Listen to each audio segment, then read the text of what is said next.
Some things are so small, so old, but once you touch them, an entire part of your childhood suddenly comes alive. I never thought that one day the thing that would make me cry would be an old scarf. A square piece of cloth, pale floral pattern, edges frayed and threads unravelling at the corners.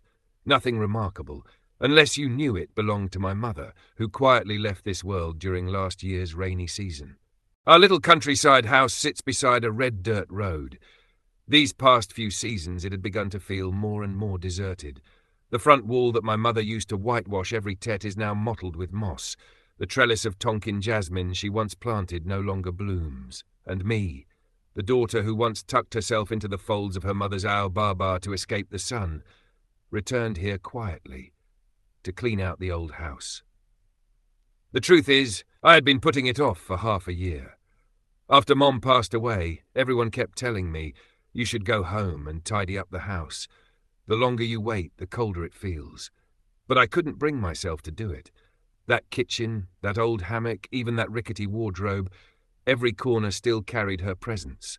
I was afraid that by cleaning it all out, she would disappear completely, but holding on to everything only made me miss her more. I don't know what exactly brought me back on a cloudy morning. Maybe it was the scent of the early season sun on the rooftop of my apartment in Saigon. Or maybe it was a dream, where Mom stood silently at the foot of my bed, her hair neatly tied back with that familiar scarf. Her wardrobe stood at the head of the bed. The wood had darkened with age. I still remember the creaking sound it made whenever she opened a drawer, and the scent inside. Old clothes, mothballs, and faintly, her. I opened the second drawer where she used to keep her handkerchiefs, wool sweaters, and small items no one ever noticed. Everything was still there. And in the very back corner was her scarf. It was a simple piece of cloth she'd bought from the district market when I was still in primary school. Light blue, with tiny flower prints. She used to wash it and hang it up in the kitchen attic, where the air always smelled of wood smoke and early sunlight. I picked it up. I don't know why, but my hand trembled slightly. The fabric was feather-light, thin, no longer soft like it used to be. But when I pressed it to my cheek, a familiar scent returned, the smell of sunlight, of her hair, and of time. I sat down on the tiled floor, scarf in hand, eyes closed. My childhood was full of hurried mornings.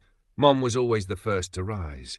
While I was still drowsy, she had already lit the fire, washed rice by hand, picked vegetables from the garden, and packed her baskets to head to the market.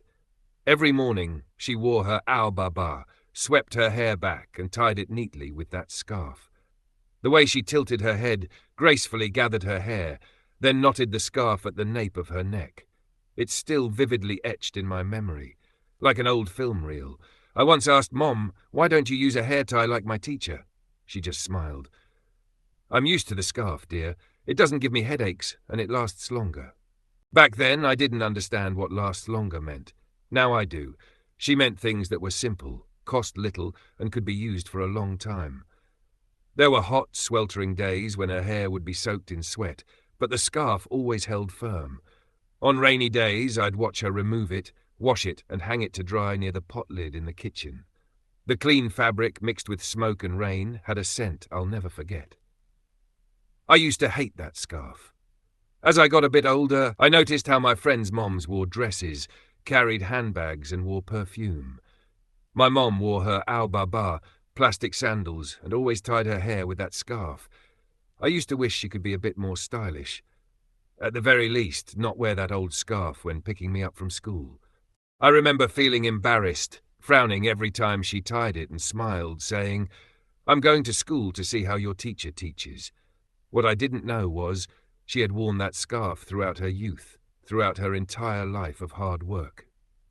It wasn't until I left for university that I began to miss the scarf Mom tied her hair with.